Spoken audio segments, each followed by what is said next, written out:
We are so happy for everybody to join us here today. We are joined by Emily Callaghan. Emily, would you like to introduce yourself?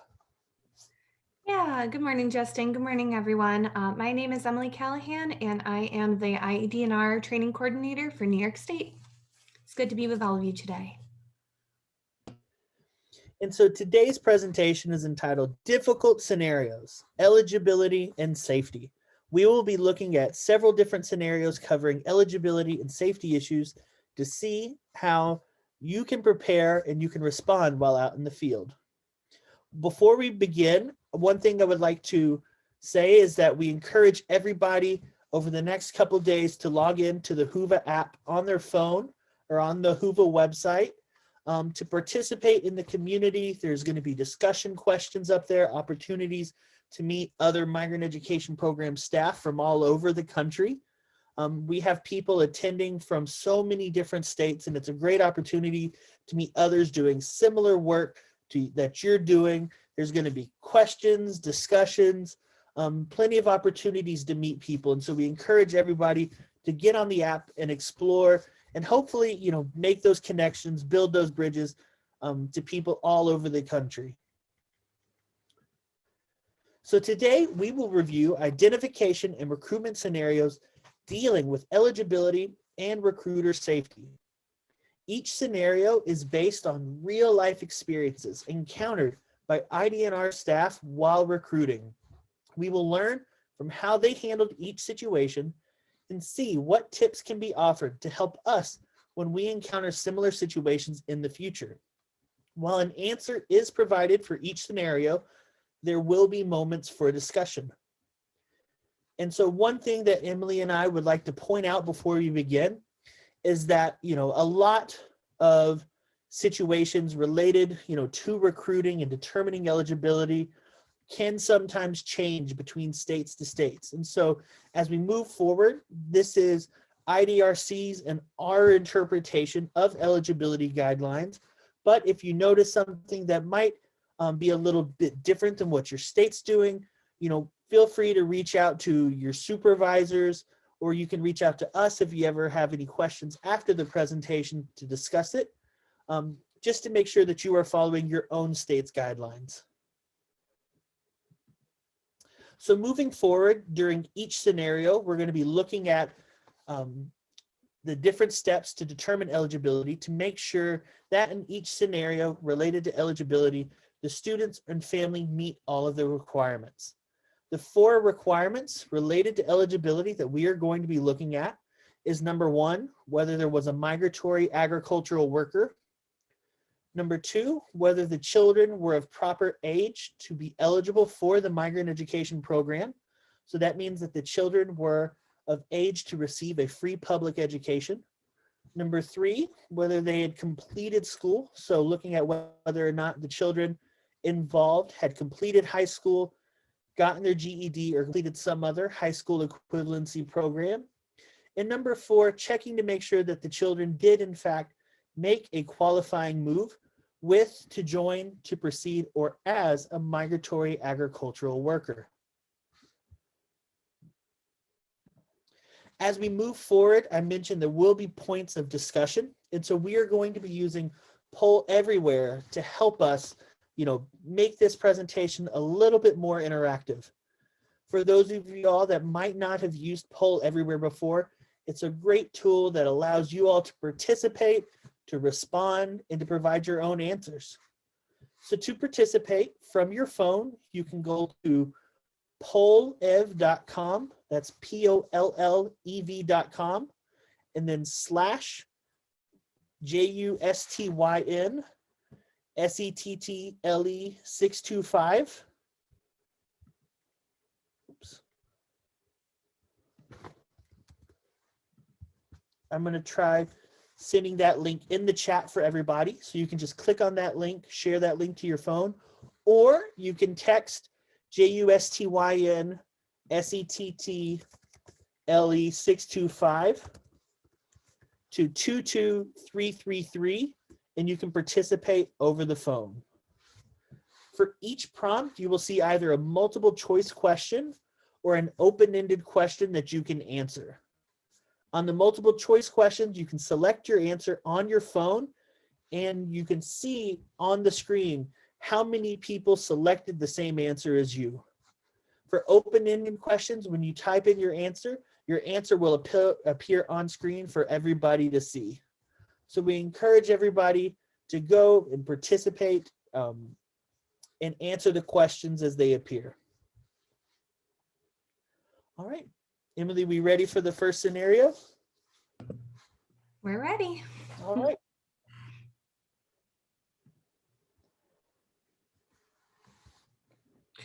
Okay, so we're going to get started with scenario 1. And this is a scenario about children that make a move without a migratory agricultural worker. So to start, a family with 3 children, ages 6, 7, and 11, moved to Sarasota Springs, New York from Memphis, Tennessee on August 19th, 2019. Soon after arriving, the father begins working on a dairy in the milking line. The father worked at the dairy for 5 months. On February 11th, 2020, the whole family moved to Burlington, Vermont to begin working with family members in a new store they opened. On October 6th, 2020, the mother separated from the father and moved with the 3 children to Montpelier, Vermont to live with her sister while the father remained in Burlington. A recruiter finds the family in Montpelier on October 20th, 2020. Are the 3 children eligible for the MEP? If yes, what is the QAD? So I know that there's a lot going on here. There's a lot of different dates. We have a move from Memphis, Tennessee to Saratoga Springs on August 19th, 2019. We have another move that was made to Burlington, Vermont on February 11th, 2020. And finally, a move where the mother and the 3 children moved on their own on October 6th, 2020 to Montpelier, Vermont. So I just wanted to review those dates with all of you before flipping to the next slide, because now we're going to do our first poll everywhere. So remember the instructions that Justyn just gave us of how to participate in this poll. You can either open up your web browser and go to that link that he sent us in the chat, or you can text Justyn Settle 625 to 22333 to join. So what do you think? Are the 3 children eligible for the MEP based on the details we saw in scenario 1? So go ahead and log into that poll everywhere and let us know what your answer is.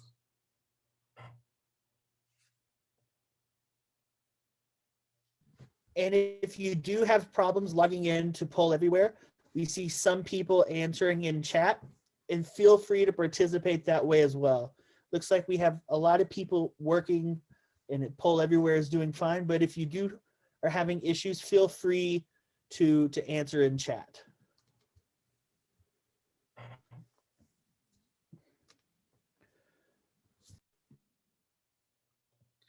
All right, so looking at the chat, I see almost all yeses.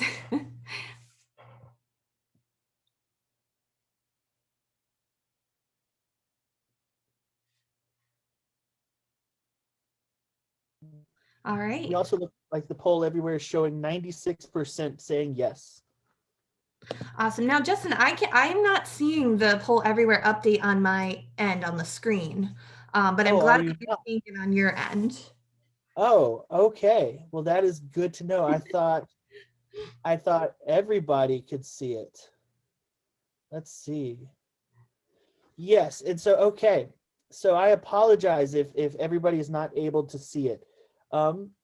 It is showing that 96% of people had said yes, and 4% of people had said no. And so poll everywhere, I believe I did not know this, does look like it has a limit to the number of people that can answer the question. And so for those that might not be able to see or respond, that's probably what is happening, because it's showing that the poll isn't full. So now I think we can go on to look at the answer. Perfect. Thanks, Justyn. All right. So it seems like most of us, both in the chat and the poll everywhere, do think that the family does qualify. So let's take a look at the eligibility guidelines that tell us that this family does in fact qualify for the MEP. So according to these sections of the guidance, a child is a migratory child if the following conditions are met. The child is not older than 21 years of age, and the child is entitled to a free public education through grade 12 under state law, or the child is not yet at a grade level at which the LEA provides a free public education, and the child made a qualifying move in the preceding 36 months as a migratory agricultural worker or a migratory fisher, or did so with or to join a parent or guardian or spouse who is a migratory agricultural worker or a migratory fisher. And just keep this tip in mind. The guidance says that the student must have made a qualifying move as, with, to join, or to precede the worker. The guidance does not say that the student must still be living with the worker at the time of the interview. So that's something that's very important to keep in mind, because as we saw in this scenario, by the time the recruiter found the family, the 3 children were living with the mother and no longer with the father, who was the migratory agricultural worker. So let's take a look at the next slide to make sure that our 4 eligibility areas have been met. So in this case, do we have a migratory agricultural worker? Yes, we do have a migratory agricultural worker who is the children's father. The father made a qualifying move to Sarasota Spring, New York, and soon after engaged in new temporary agricultural work, which was milking cows. Do we have children who are under 22 years of age? Yes, all 3 children are young school-age children, and they will qualify under that age requirement.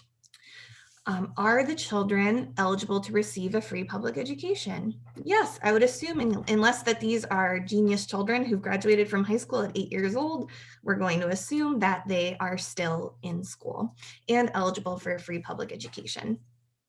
And finally, did the children make a qualifying move either with, as, or to join or precede a migratory agricultural worker? Yes. Although the children are not currently living with a migratory agricultural worker, they made a qualifying move, or maybe even moves in this case, we'll go back and take a look, in the last 36 months with a migratory agricultural worker. So Justyn, if you wouldn't mind, could you go back to the original scenario? Yes. All right, so taking a look at the original scenario again, if you could, in the chat box, let me know, what do you think is the most recent QAD for these children? So we've already established that they do qualify for the MEP. So if we're filling out their COE, what is their most recent QAD?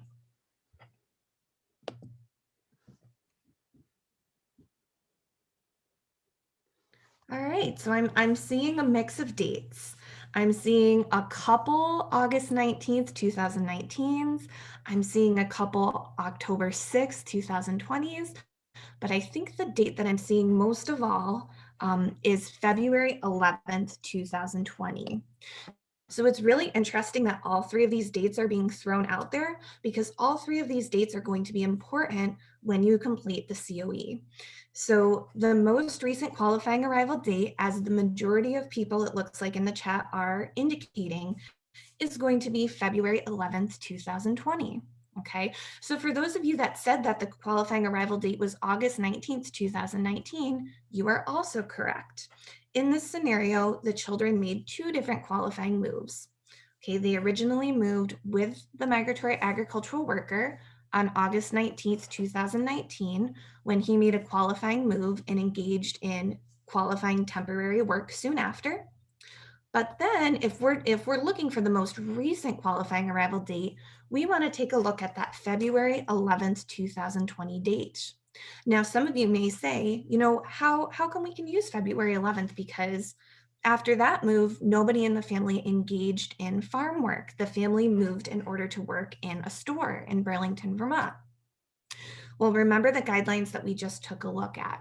We just need to make sure that the children have completed a qualifying move with a currently eligible migratory agricultural worker. Once an individual makes a qualifying move and engages in qualifying work, they potentially could maintain that migratory agricultural worker status for 36 months following the move. Just at every subsequent interview, you just need to double check and make sure they're still meeting the requirements as a migratory agricultural worker. So we know that on August 19th, 2019, he made that move, he engaged in temporary work. So that means that he's still going to be a migratory agricultural worker on February 11th, 2020, when he makes a new qualifying move with his children to a new school district for economic necessity and changing residences. So that means that on February 11th, 2020, the children receive a new qualifying arrival date. So we want to keep that August 19th, 2019 date in mind, because when we complete the COE, that's going to be the date of our most recent migratory agricultural worker date. So if you use the national COE in your state, if you think about your qualifying section, it's going to be that section 4, where we're talking about the worker's qualifying move. So the most recent qualifying move made by the worker is going to be from Memphis, Tennessee to Sarasota Springs on August 19th, 2019.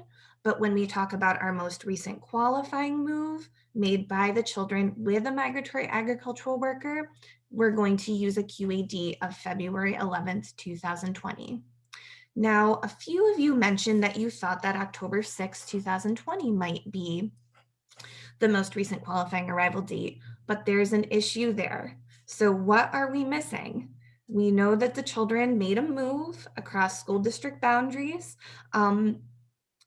I'm not sure if it was for economic necessity because it was to live with a sister. It could be, but I just saw somebody mention in the chat, what are we missing?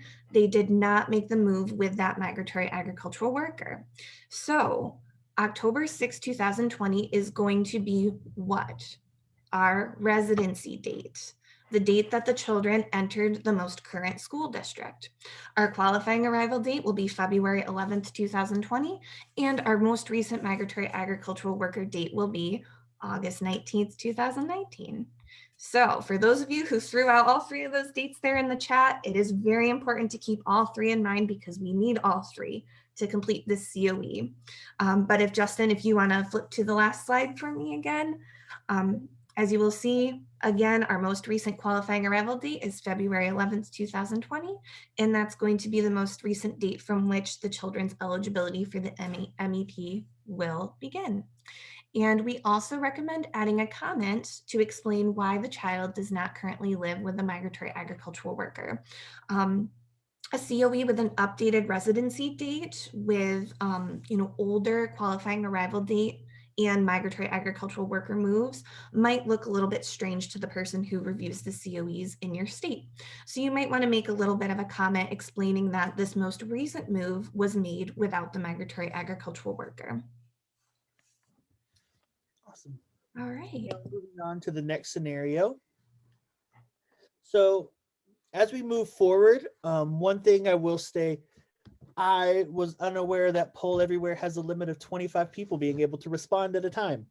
And so we have almost 300 people here with us. And so moving forward, instead of using Poll Anywhere, if anybody, when we do have come time, feel free to respond and answer in chat. I apologize. We're learning something new today. So scenario 2, preparing to enter the field. You are spending a day out visiting families and you have one last family on your list. You saved the family for the end of the day because they live far away and are isolated from the other families.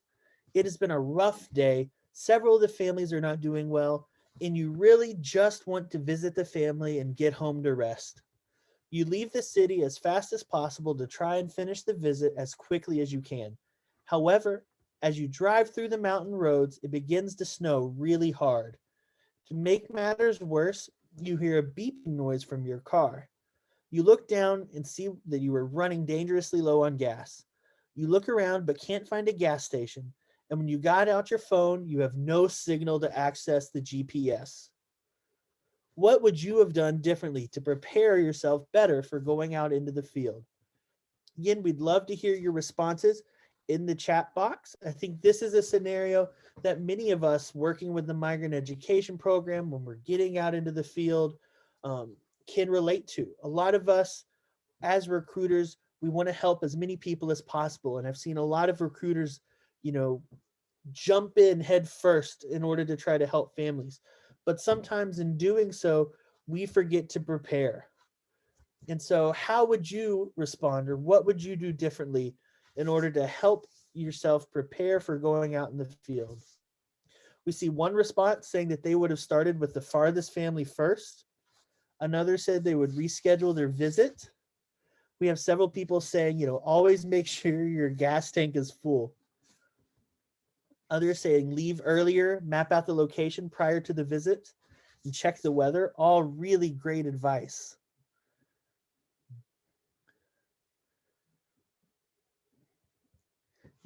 Others saying they don't travel alone. Several people saying reschedule the visit, make sure you gas up before heading out. Check the weather. Others says take an atlas, have a physical map with you. When I first started, the first thing that we had to do as recruiters was for any county that we were working in, we had to go and buy a physical map of each of the counties that we were in so that we would always have it just in case. Awesome. We're getting some really, really great responses.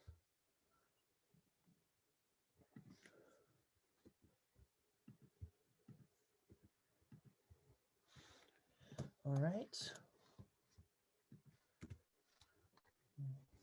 So some tips to help us better prepare for going out into the field.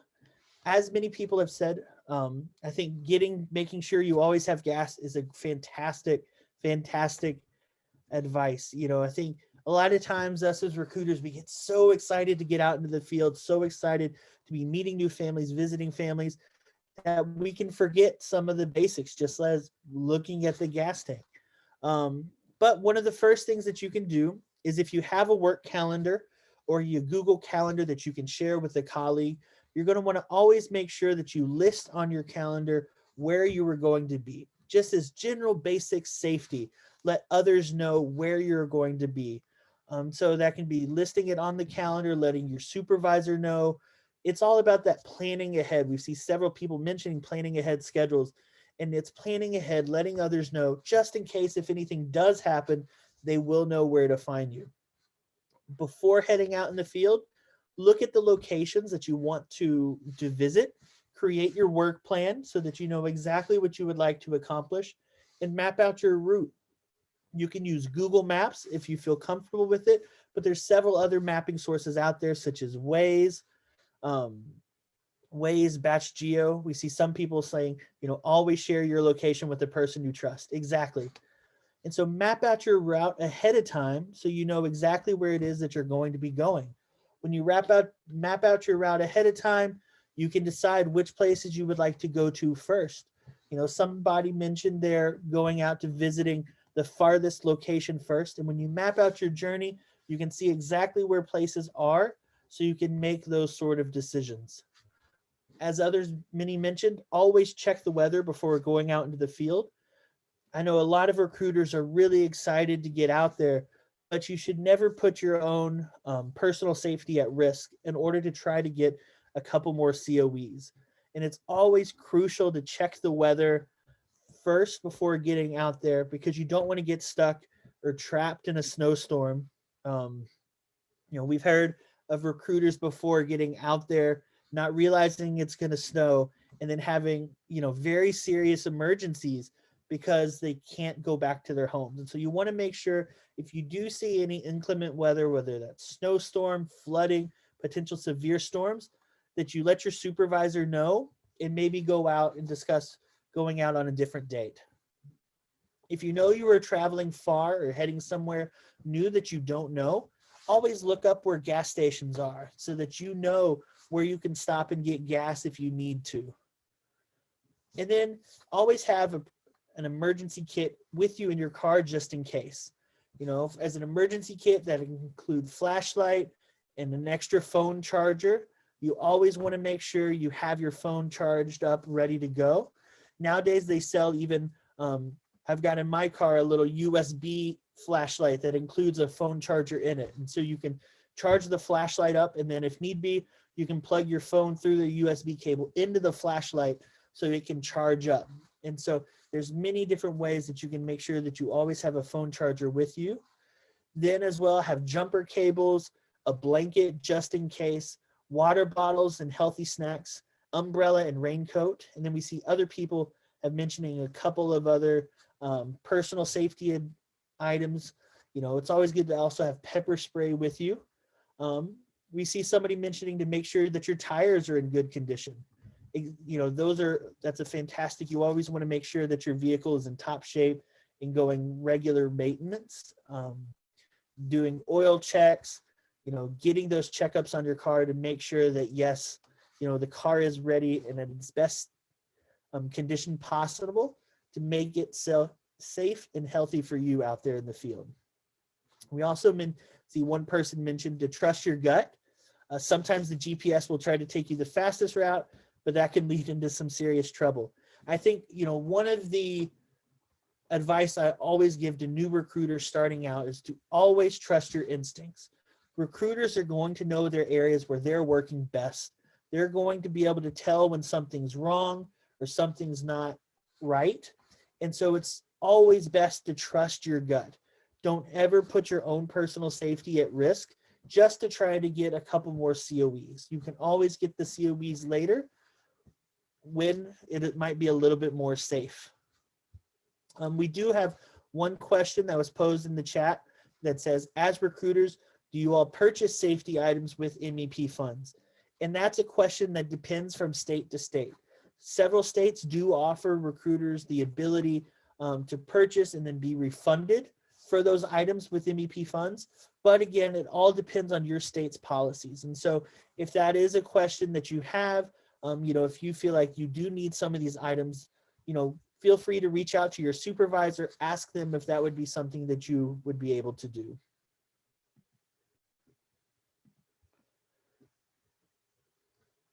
All right, moving on to the next scenario.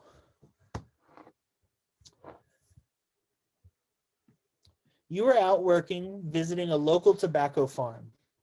You can see some workers out in the field cutting tobacco and loading it into a flatbed truck for transport. When you park near the barn, you see two men who appear to be in charge standing by a large truck. You approach, hold out your hand, and attempt to greet them.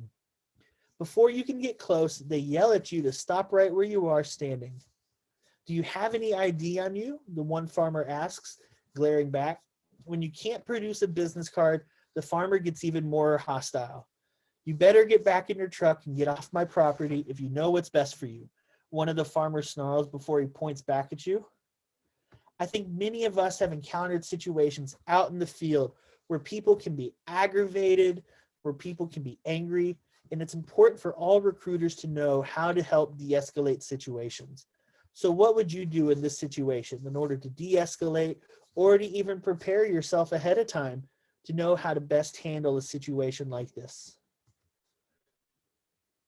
You know, we see a couple people say that they would apologize and leave. Others say that they would call before going. This particular scenario actually happened to me on my second day out in the job, right after I'd begun working. And so it was a nice introduction to the Migrant Education program and to the farmers in my area. You know, several others say, you know, always have an ID and leave promptly, call ahead. You know, we have one person say turn negative conversations into a positive. Others saying that they always get permission before going. You know, others say, you know, always make sure you have all your documents, IDs, etc. Call to check to see if it's okay before visiting the farm. We have another person mention that they always, you know, start by saying that they work for a school rather than saying the Migrant Education program to help, you know, people not get any mixed up ideas about why you were there. And they always carry their school ID with them. These are all really, really great ideas.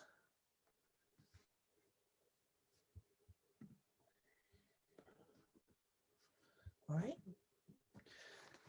So some ideas for how you can help de-escalate a situation or to prepare yourself just in case, you do ever run into any issues out in the field. Number one, we saw a lot of people mentioning it in chat. You're going to want to make sure that you always have proper identification. So make sure that you have an ID badge, whether that's a badge saying that you work for the Department of Education, for the school district you work for. If you work through a third party entity, make sure you have a badge that says you work for the Migrant Education program or Title I Part C, which is another thing we've seen many states do. Always have some kind of identification. We have seen several states as well that let recruiters have Migrant Education program shirts that they can wear, or even hats. We had one person mention in chat that they had magnets that they put on their car. And so we've seen that before as well, where they have magnets that you can put on the side of your car, making your car look like it's an official car, whether it's for the school district or for the Migrant Education program. And so always make sure that you have some form of identification. It's also a great idea to have business cards if you are able to have business cards with you. Check to see if there's an official business card that you can get, letting others know who you are. That way it's something, that identifies who you are and you can take it back with you. Another thing we've seen a couple people mention in the chat is, having official letters. And so sometimes you can have a letter saying that you do work for the Department of Education or for a school district that you can have with you, to take with you, to show, to share to people, letting them know that you are somebody that works for the school district. Most of the time when people recognize that you work for a school district, or in the field of education, they are much more likely to respond positively, and you are able to take that interaction into a positive interaction. Make sure that whatever happens, you remain calm. I think it's important for many recruiters to realize that you are very rarely the issue. Working on a farm, working in agriculture can be very difficult work. Oftentimes, farm workers are out in the field for very long hours. They're in the hot sun. They're working close proximity to other people, and there could be interpersonal conflict happening that you might not even be aware of. There's been a lot of changes in legislation over the last decade that have made working in the field, much harder and much harder for farmers to make money as prices go up and down. And so a lot of times there's a lot of stress that farmers and farm workers can be under. And so when there is a negative interaction with somebody that you are working with out in the field, realize that it's nothing personal against you. Don't take it personally, remain calm, try to empathize and realize, hey, I am not the issue here. We see a lot of people mentioning apologize, and that's always great. Let them know that you were sorry, that you were unaware, and explain that you work for the school district. We see a lot of people mentioning calling ahead of time, and that's a fantastic idea. If you already have a contact on site, whether that be a farmer, a contractor, a worker that you work closely with, let your primary contact in that location know that you will be visiting ahead of time so that they know to expect you. When you're talking to them and you're having the conversation, if they continue to be aggravated, continue to be angry, one thing that I, while doing research, found out is that in the field of psychology and communication, there's things that are called minimal encouragers. And it's short little either vocal tics that you can do, just as going to let them know that they are being heard, while at the same time they're not encouraging or agreeing too much with what is being said, because if you do not want to have you don't want to encourage them to be angry in what they're doing, but many times people just want to be heard. And so you can use those things just as like nodding your head along to what they're saying. Use that body language to let them know that they are being heard with what they're telling you.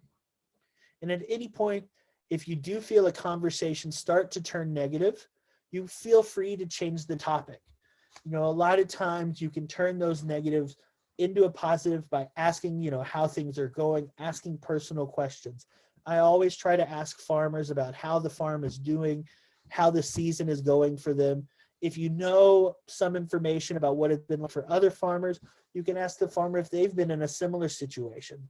So for example, if there's a lot of rain in the area and other farmers have, had their fields flooded, you can ask, that farmer how they've been dealing with the heavy rain in the area. And, once usually farmers know that you do care about them, their work and what they're doing, it starts to change the tone a little bit and can open up doors. And lastly, you always want to make sure you have an exit plan so you can leave if need be. We see a lot of people say that they would just leave immediately, and that's a great, great plan. If, things immediately go bad, somebody's angry, we have the right to work in a safe and secure environment for ourselves as well. We do not have to sit there and have people be angry at us. It is okay to leave and to come back in a different day. So always make sure you have an exit plan if need be. Know how you can leave if you are visiting a farm office, know where the doors are. If you're outside, know where your car is so that you can immediately go back to your car and leave if need be. All right, on to the next scenario.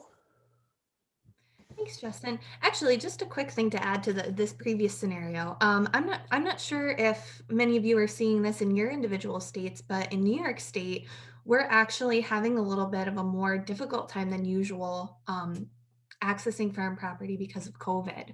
So a lot of our recruiters are reporting going out and either being turned away by farmers at farms that they previously had a really good relationship with because of fears of spreading COVID, or they're going and they're seeing signs posted, stay out, no visitors because of COVID-19. So I think if you're a state that's just starting to get back out into the field, I guess I just wanted to bring that up as kind of like a warning. Because I do think that more than ever, we're going to have to get creative in really, being prepared, making sure that we're being as safe as possible, having our PPE on hand, and building those relationships with farmers ahead of time in order to gain access to some of these work sites. So just an extra little comment about scenario 3. And now moving on to scenario 4. So we're going to do another eligibility scenario, and this one has to do with recent history of moves. So in this scenario, we have a 19-year-old and their 4-month-old child. They moved to New Glarus, Wisconsin from out of state on April 30th, 2020 to work on a new farm pruning grapes. However, the 19-year-old learns upon arriving that the farm is no longer hiring. They were able to obtain an official rejection letter from the farm stating that all of the positions have been filled. A recruiter learns of the 19-year-old through a referral from the local GED teacher. The recruiter speaks to the 19-year-old on June 12, 2020, and finds that they still haven't obtained work.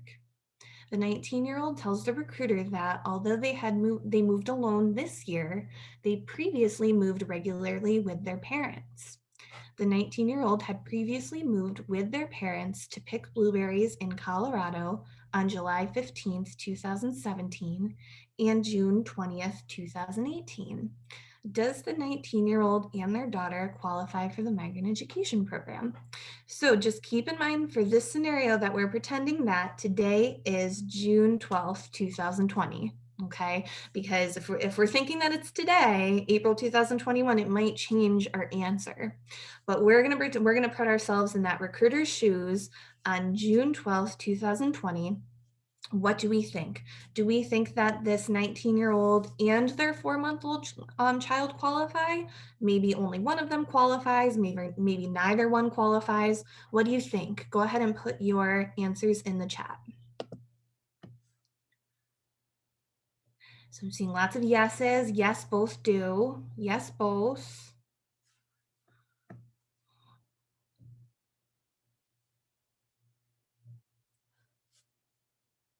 Okay, I see one, only the 19-year-old.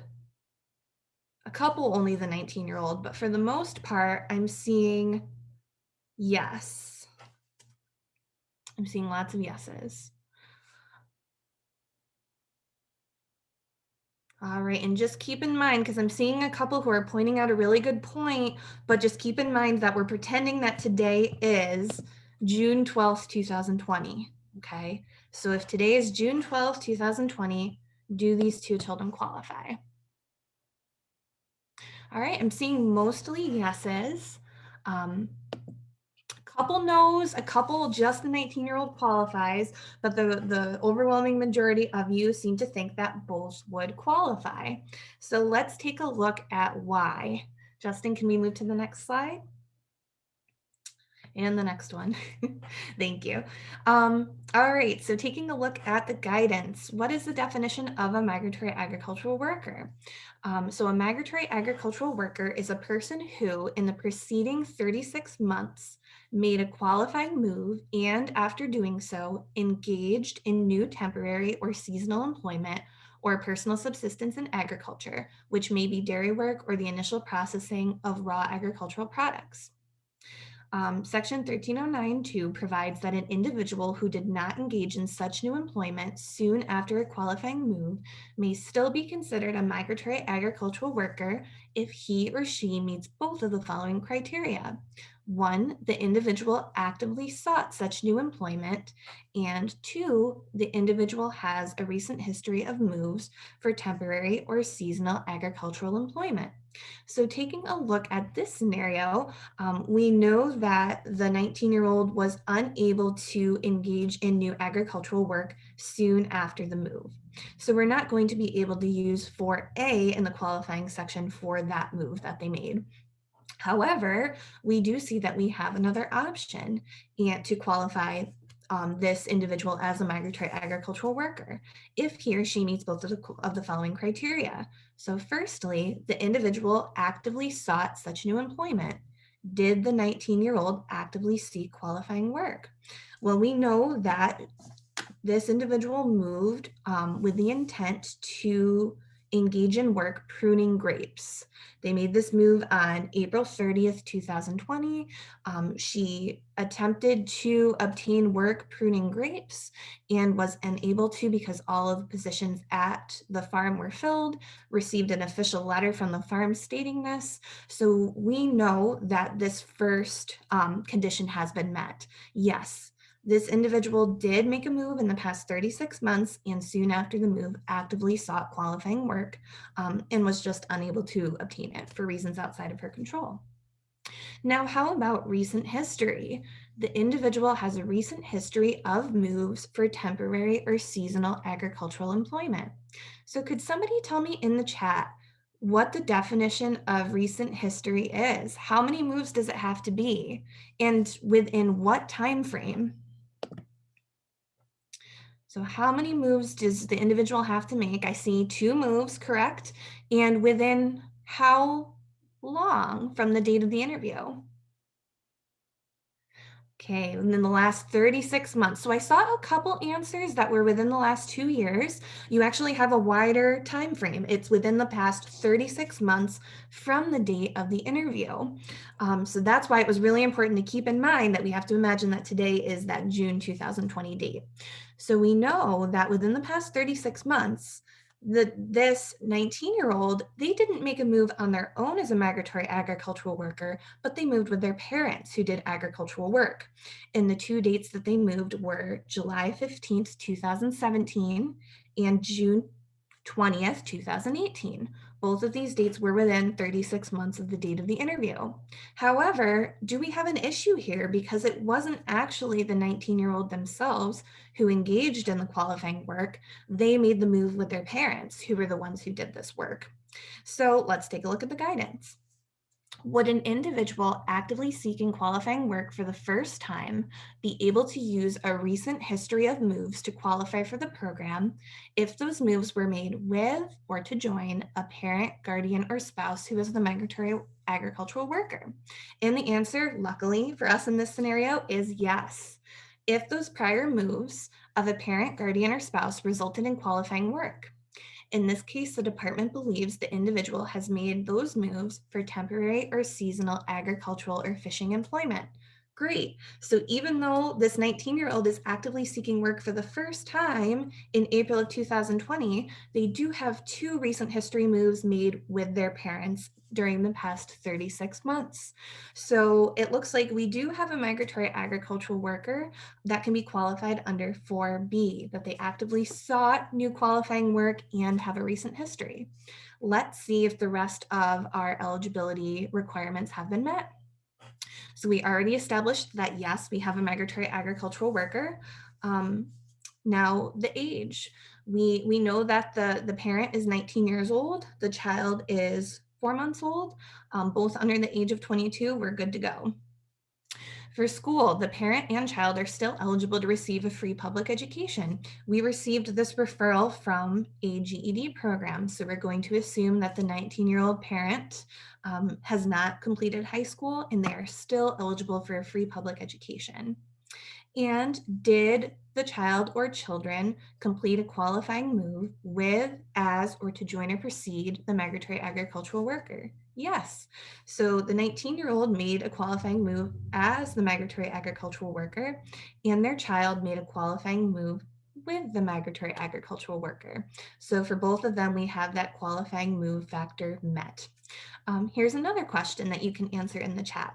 How many COEs will we need to complete in this scenario?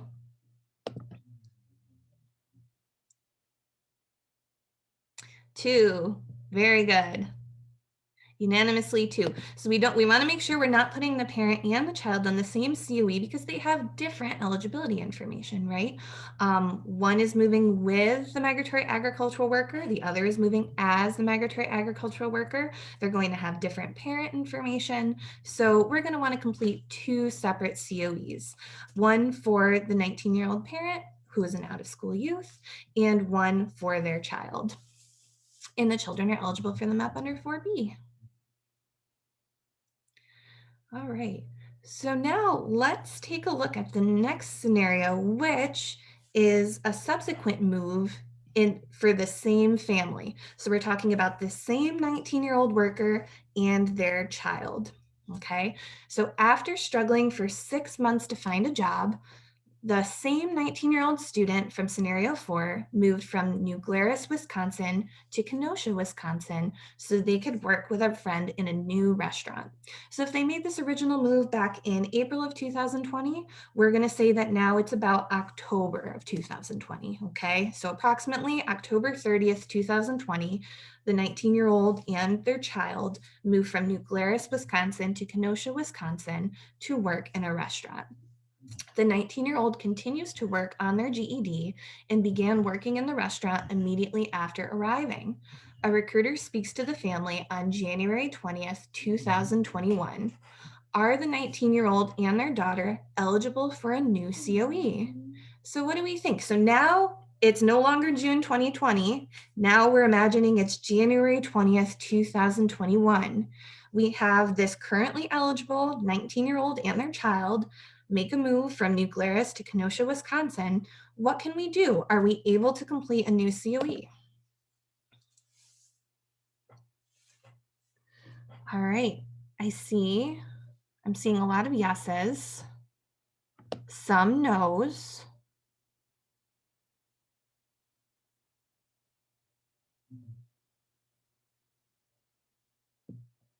I'm seeing only the child is still eligible.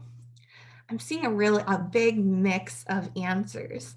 And I think that the reason that I'm seeing such a mix of answers is because I don't know about all of you, but in New York State, we almost never use 4B. It is a little bit difficult to qualify families under 4B, and we don't use it a lot. So I feel like it's always kind of fun to throw a 4B scenario in there because it really gets us thinking, because it's not something that we're seeing every day. So this scenario is a little bit tough, and I'm definitely seeing, I think it's right about 50-50 in the chat. Lots of yeses, lots of nos. So let's take a closer look. Let's flip to the next slide. Okay, so we know that a lot of times when a worker, they make a qualifying move, they engage in work within 60 days, we always say that they put their migratory agricultural worker hat on, and for the most part, they're going to be able to maintain that migratory agricultural worker status for 36 months from the date of that move, if they're still meeting all of those MAW factors for every subsequent qualifying move. When we talk 4B, it's a little bit different. Okay, so here's a Q&A that was made to OME. That's a really good question. When a worker is determined to be a migratory agricultural worker under 4B on the certificate of eligibility, does it reset his or her eligibility as a migratory agricultural worker for 36 months? And the answer to that is no. An individual determined to be a migratory agricultural worker based on 4B of the COE does not automatically retain this status for 36 months from that qualifying move. Each time an individual is identified for the purpose of completing a new COE with a new qualifying arrival date for a migratory child, the recruiter and reviewers of the COE must determine if, at the time they are reviewing the information, the individual documented in number 4 is currently, in current tense, a migratory agricultural worker. So let's take a look back at the dates that we saw in these two scenarios and figure out what's missing. So today's January 20th, 2021. We're interviewing a parent and a child who made a move in October of 2020. Back in April of 2020, the 19-year-old made a qualifying move and actively sought new agricultural work. So we do have one of the two factors met that we need in order to qualify this parent and child using 4B on the COE. What's the other one that we're missing? Recent history. Today is January 20th, 2021. The 19-year-old made a qualifying move on June 20th, 2018 with their parents to pick blueberries in Colorado. Is that date within 36 months of the day of the interview? That date is, right? That's just about 2.5 years ago, June 2018. So we have one recent history move. What was the other recent history move that we used previously? July 15th, 2017. Is that move within 36 months of the date of the interview? No. So what has happened over the past 6 months is that now one of the two recent history moves is no longer within 36 months of the date of the interview. So even though back in June of 2020, during that interview, we had a currently eligible migratory agricultural worker, today in January 2021, we no longer have a currently eligible migratory agricultural worker in this scenario. Therefore, we're not able to complete a new COE because OME tells us that in order to complete a new COE, we need somebody who's eligible as a migratory agricultural worker right now, today, on the date of the interview. So we're missing our migratory agricultural worker, even though we still have, 2 children who are under 22, eligible for free public education. In this case, we no longer have a migratory agricultural worker, and this new move was not qualifying because the child did not make a move with a currently eligible migratory agricultural worker. But this move was still made within the state of Wisconsin. So the good news is that even though we're unable to complete a new COE today in January of 2021, Wisconsin is still going to be able to honor the eligibility of the parent and child from their previous COE. So they still have a currently eligible COE that was completed back in June of 2020 with that qualifying arrival date of April 30th, 2020. So they still have a couple years of eligibility remaining, even though we cannot complete a new COE. All right, and I see a lot of stuff going on in the chat, so let me take a look. We have one question, Emily, that asks, so they would need to obtain new qualifying work in order to become a migratory agricultural worker again. Is that correct? Exactly, yes. So right now, as of, it's 3 years from the date of that most, the further back recent history move, which was July 15th, 2017. After that date passes, we technically no longer have a migratory agricultural worker because At this point, they no longer have 2 recent history moves within the past 36 months. So now that they no longer have MAW eligibility, we're waiting for them to make a new move and requalify themselves as a migratory agricultural worker, whether that be making a qualifying move to a new school district and engaging in new agricultural work soon, or fishing work soon after the move, or actively seeking qualifying work soon after the move with some additional recent history moves within 36 months of the date of the interview. We had another question in the Q&A section that asks, couldn't you document the last move of the 19-year-old with the parents in 2018? And so the issue with documenting that move on June 20th, or from June 2018, even though that would still be within 36 months, that is an older QAD than the last move that they made to Wisconsin.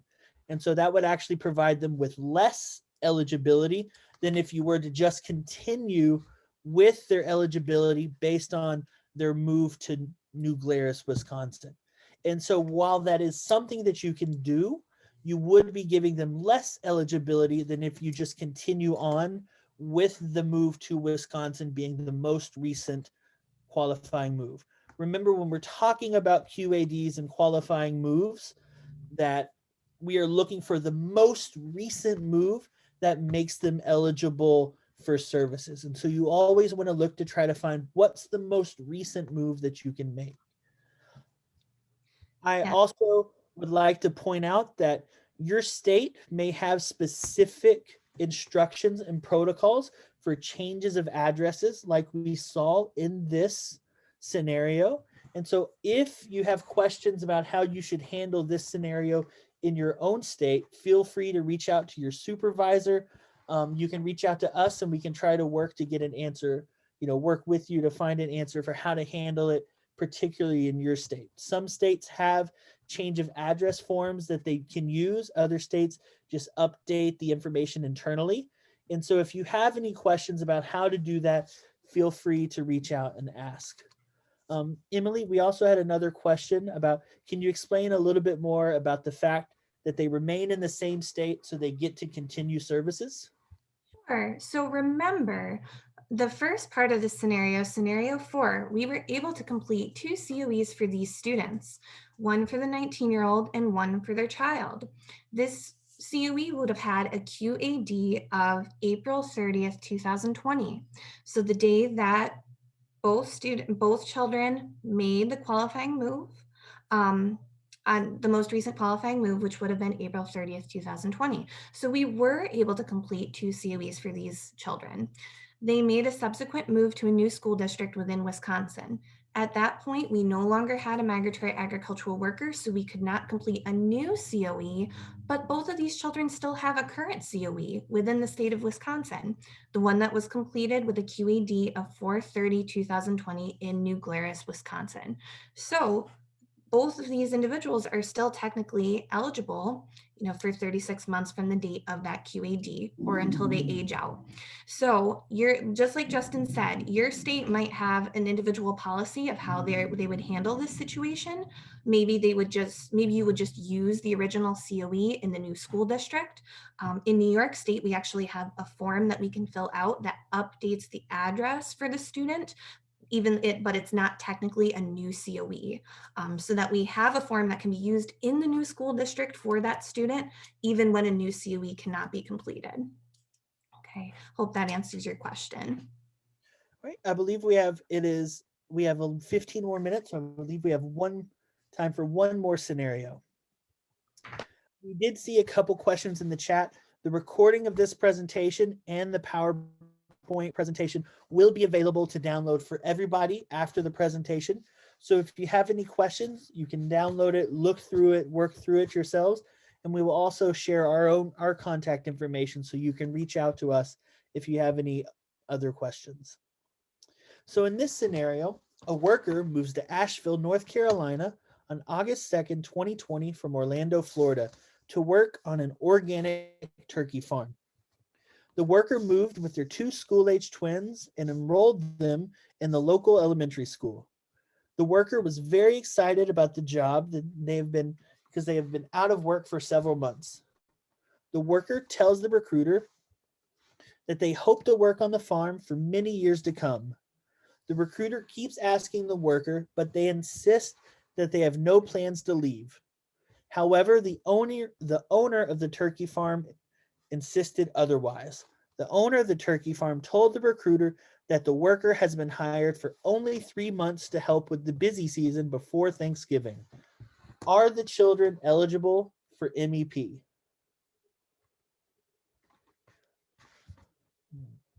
Right? We're seeing a lot of comments. Yes, yes, yes, based on employer comments. Yes, based on employer statements. All right. Yes, temporary work. We see one question, whose statement do we take though? And that's a really great question. And so let's go ahead and look at what the guidance says about temporary work in comments in order to figure out which statement do we take. So what is temporary employment? According to the guidance, temporary employment means employment that lasts for a limited period of time, usually a few months, but no longer than 12 months. How can a state educational agency or a recruiter determine that a worker's job is considered to be temporary employment? Well, there are 3 possible ways that you can determine if work is temporary. The first is through an employer statement. So if the employer, the person that has hired the worker, states that the worker was hired for a limited time frame, not to exceed 12 months, then you can determine that the work is temporary.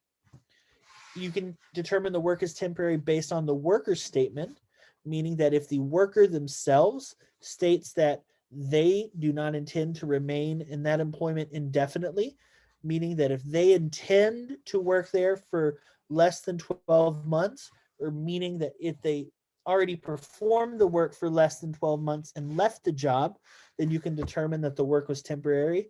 Or if you have some state determination or documentation.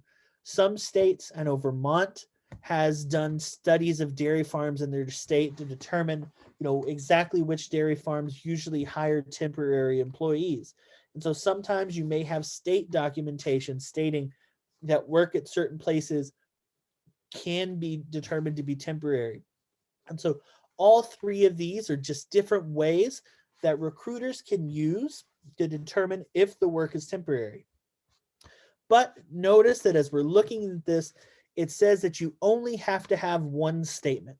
So only one statement is required to determine that the work is temporary. And so you can choose which of those statements you are using to base your eligibility on, even if the different statements are contradictory to one another. So in this particular scenario, even though the worker is excited about finding a job and they're hoping to work there longer, you have the employer, so the boss, the contractor, stating that the worker has only been hired on temporarily, only going to be there for a couple months. And so because of that, even though the worker is stating they hope to stay on longer, you can use that employer statement to determine that the work was temporary. So in this particular situation, if we're looking at the scenario, was there a migratory agricultural worker? Yes, there was a migratory agricultural worker because the father made the qualifying move and engaged in new temporary agricultural work. We know the work is temporary based on the employer's statement stating that the worker will only be hired a few months during their peak season. Are the children of age to receive free public education? Yes, the children in this scenario are all under the age of 22 and are eligible for a free public education.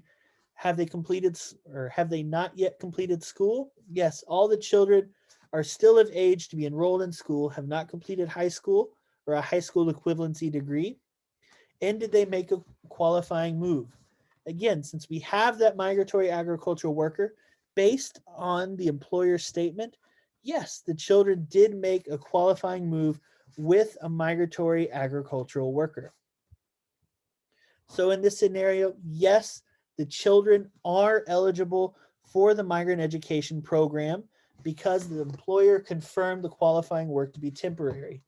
We saw several people mentioning to make sure that you add comments in the comment section on the COE, and that's correct. You always want to make sure that when you're working with temporary work that you include a comment on the COE highlighting, what statement it is that you are using and what the exact statement is that lets you know that the work is temporary. So write down, in this situation, you would write down a comment stating the employer stated that the worker will only be hired for 2 months during their peak season, so that you could have that statement ready to go so that anybody looking at the COE would be able to immediately know, yes, the work is temporary and why the work is temporary. We have one question that asks, what if instead of the worker statement, it is state documentation and employer statement contradicting each other? Again, you only have to choose one statement. When we're looking at what the guidance says, it mentions that you only have to have one statement stating that the work is temporary. And so, for example, if you have state documentation that says that on this farm, workers, usually work longer than other places, that doesn't mean that all workers on there are are always going to work there long time. You can still have temporary employees at that location. Likewise, if state documentation says that workers there are usually temporary workers, you can still use that state documentation even if the employer and the employee state otherwise. You only need to have one statement. So if one of the three statements does state that the work would be temporary, you can use that to make the family eligible. We have one comment about go with the one that benefits the child, and that's, yeah, so if you have one that would lead to determining that they are eligible, you can use that statement. Very good. All right, and so it is now 12:07. And so we have just a few minutes left, but I'm not sure if we have enough time to make it through a whole scenario. We did have one question that states, is it better to use, for this particular scenario, is it better to use seasonal instead of temporary? So in this instance, the work is considered to be temporary. And so even though the guidance, there's a portion of the guidance where it asks this question specifically related to different types of labor and work that are related to holidays. So for example, when you have employees that are working, cutting down Christmas trees, for example, for the holidays, if you go to the guidance and you just search for the word holidays, you would be able to find the question that I'm referencing, and I can send it out later if anybody asks. But the guidance specifically states that if you have a type of employment that would usually be considered to be temporary, but is seeing a peak increase because of a holiday, you still call the work temporary. And so in this particular instance, they're working on a turkey farm, season's ramping up because of, needing to have turkeys for Thanksgiving and Christmas. Even though you could think of that as a seasonal time, the work still needs to be determined to be temporary, and you cannot use the seasonal tag out there. All right, Loopy mentioned that it's chapter 12 or chapter 2, question G12 of the non-regulatory guidance, if anybody would like to look it up. Yeah, and so it's an interesting note on the guidance that we don't use very much, but I think it's really valuable and useful to know so that we can make sure that we are correctly determining the eligibility of our students. All right. So just some helpful tips for how to find temporary work. I know a lot of states are predominantly temporary work and have a lot of experience and determining whether or not work is temporary, whereas other states might not be as experienced with it. But when you are out there trying to determine if work is temporary, be sure to be careful that you're not asking those leading questions. You don't want to put words into the worker or the employer's mouth. Let them make their own determination. Remember, though, that sometimes you may have to ask the question multiple times and even in multiple different ways, you know, because it can be hard to get that answer. So you have to change and frame the question, keep coming back to it, and eventually, hopefully, you will get an answer. If you aren't receiving an answer, we found several states that have said that it helps them to explain what temporary and seasonal work is. Sometimes when you're asking, people might not understand exactly what it is that you're asking. So you can explain the definitions so they might understand it a little bit better. And lastly, always make sure that you're staying organized, writing notes down of who you talk to. If you do talk to somebody and you're not able to get a statement saying that the work is temporary, you can go ahead, write a note down, come back in a month, come back in a couple months to talk to the person again to see if maybe the situation or circumstances have changed. It could be that a month or two, maybe the person has already left the job. And now, even though they were wanting to stay on longer, they have left. And now you can state that the work was temporary because the work has already been finished. And so those are just a couple of helpful tips to hopefully make finding and determining temporary work a little bit easier. All right. And so we did have a couple more scenarios planned, but unfortunately, we've had great discussion with everybody. We had some great questions today, so we don't have time to go over them. However, when we do send out the presentation to everybody, it will be the complete PowerPoint that will include all the scenarios, the 2 scenarios we didn't get to today, so you can look over them. We have one related to COVID-19 safety that I think is really good and important for people to look over. But we thank you all so much for joining us today. Thank you for, again, actively participating, commenting in chat, for the questions you provided. I think we all learned a little bit today, and we really appreciate it. We look forward to having you all at the rest of the conference, at the other presentations. Feel free, like I said, to use the app, connect with other people, find other recruiters, maybe that you didn't know from other parts of the country. But I hope everybody has a great rest of your day, and thank you so much for being here. Thank you so much, everyone.